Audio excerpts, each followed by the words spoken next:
Hi everyone, it's Wednesday, March 13th, and for today's reading, I've asked for guidance to help understand what what and how other people that are around us in close proximity, so it could be your family, children, coworkers, friends, etc. Those that are around you on a steady basis, how does their energies affect you and I? The first card that I drew here was Death and the Maiden. And this card, we've had it before, and it represents you could be one of the two people. The maiden here, she's an innocent, beautiful, naive person who is very, I want to say, just a good person, does the right thing, etc. And standing right behind her, over her shoulder, invading her personal space, is the death figure, the skeleton, where he lacks warmth, he lacks beauty. There's nothing on the inside to him. He's just an empty figure. And what he's doing is he is draining all the good energies from the beautiful maiden. And you see, like, she almost seems frigid and afraid because she's almost away. I would equate that to, is there somebody in your life that you feel like you have to walk on eggshells around because you're afraid of saying the wrong thing, or maybe perhaps people feel that about you. So think about which of these two figures you relate to most, and that can give you some of the insight as to your relationships, and how they directly affect you.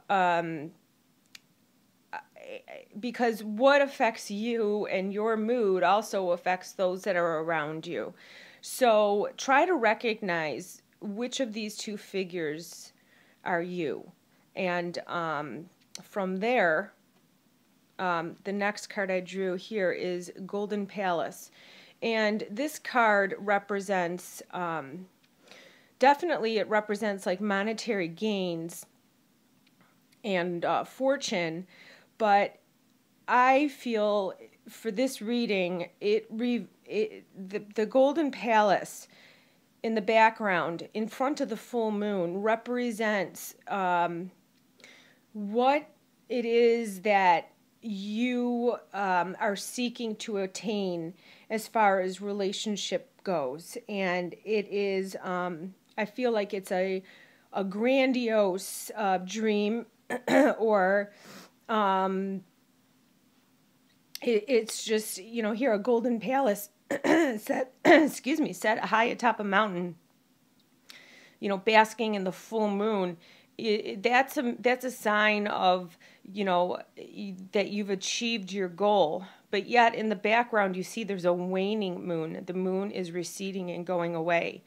So I feel that the Golden Palace represents what your final fulfillment, what you envision your relationship to be, how you'd like it to be, you're daydreaming, you're fantasizing. If all things were perfect, I would have A, B, and C. But try to keep in mind that everything is relative, and also easy come, easy go. Relationships come, relationships go.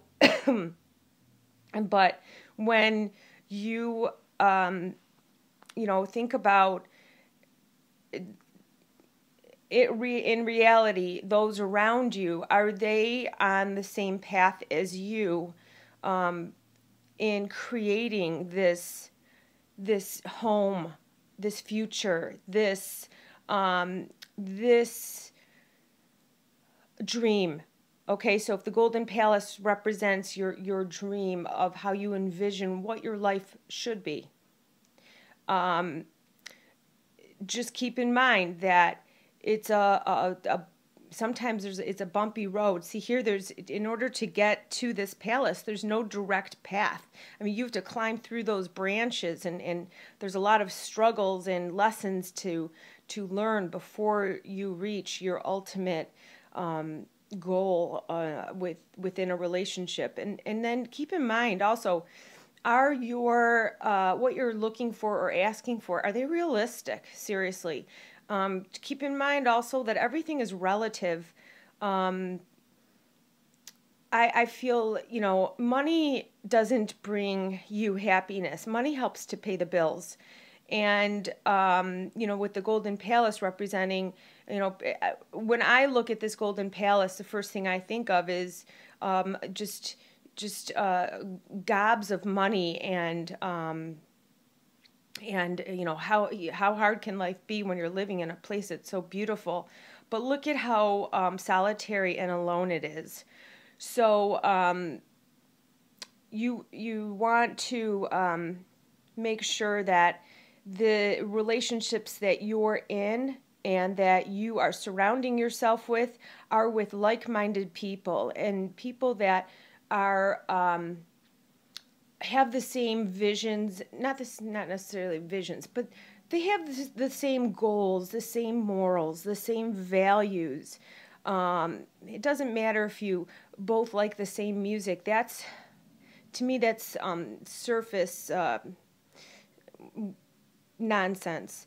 It's more about, do you have the same morals and values in the way you treat people, in the way that you expect to be treated, etc. Things like that. So the next card is the I'm sorry card. Is there somebody that you need to apologize to? Or does somebody need to apologize to you? I find that the most down-to-earth, real people are those that are able to listen to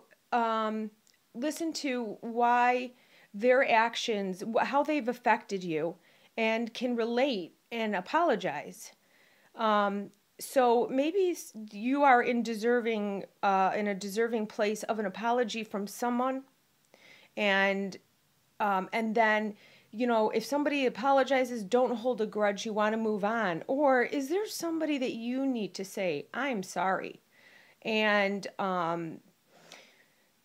admitting that perhaps you were wrong, okay? And by saying wrong, what is good for somebody else is not, someone else's choices aren't necessarily those that you would choose for yourself. It doesn't make it wrong. It's just not your thing. It's right for them, but it's not for you. And so understanding that another person's needs might not be your own personal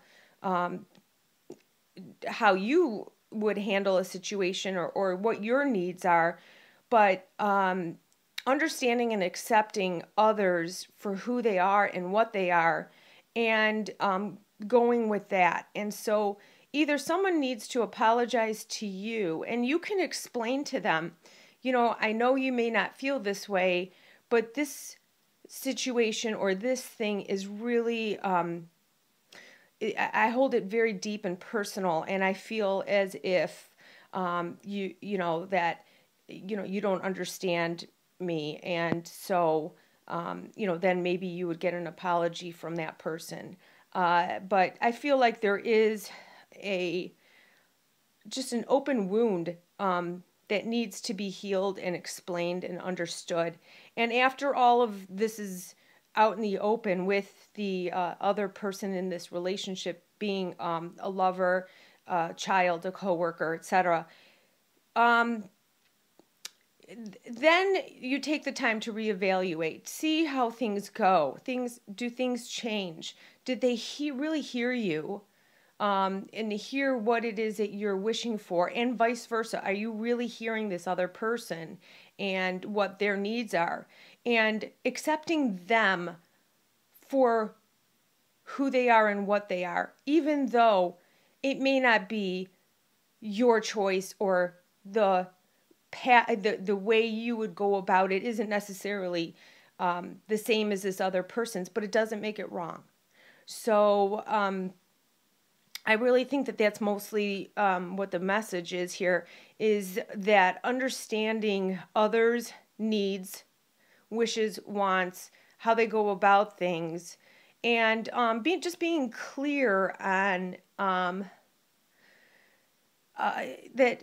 Okay, that's okay that you're that's how you want to handle things. It's not how I would handle things, but I'm sorry, let's move on.